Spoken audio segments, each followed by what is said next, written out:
মাত্র ৫ টাকা অটো ভাড়া নিয়ে হবিগঞ্জের বাহুবলে ৪ গ্রামবাসীর মধ্যে দফায় দফায় সংঘর্ষ হয়েছে। এতে আহত হন ১০০-রও বেশি।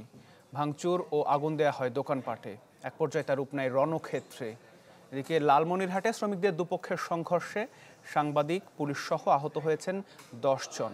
বছর শেষের খুশি নগদে হবে বেশি। নগদ পেমেন্টে নির্দিষ্ট ক্যাটাগরির কেনাকাটায় ৩০০ টাকা পর্যন্ত ক্যাশব্যাক।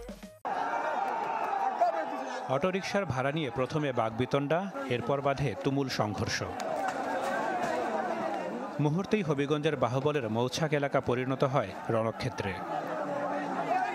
পুলিশ জানায় সাতপাড়িয়া গ্রামের এক যুবকের সাথে অটো ভাড়া ৫ টাকা দেয়া নিয়ে কথা কাটাকাটি হয় পাশের কবিরপুর গ্রামের এক ব্যক্তির। এ নিয়ে হাতাহাতিও হয়।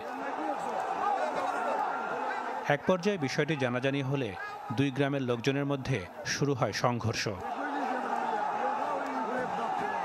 এ সময় কবিরপুর গ্রামের পক্ষে অবস্থান নেয় ভেড়াখাল এবং সাতপাড়িয়ার পক্ষে বহরুয়া গ্রাম।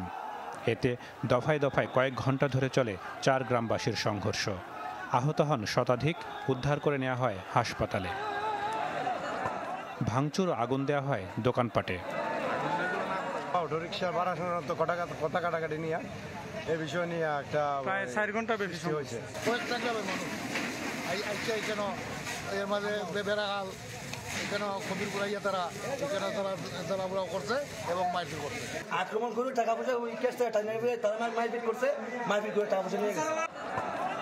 সংঘর্ষের কারণে ঢাকা সিলেট মহাসড়কের দুপাশে আটকা পড়ে শত শত যানবাহন। পরে পুলিশ ও সেনাবাহিনী গিয়ে পরিস্থিতি নিয়ন্ত্রণে আনে।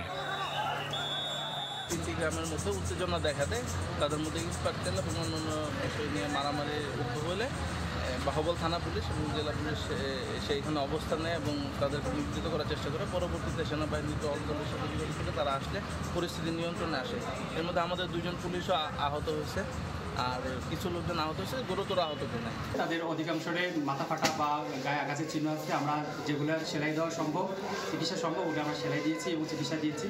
2 জনকে আমরা সিলেট রেফার করেছি। এদিকে লালমনিরহাট কেন্দ্রীয় বাস টার্মিনাল এলাকায় শ্রমিকদের দুপক্ষের সংঘর্ষ হয়েছে।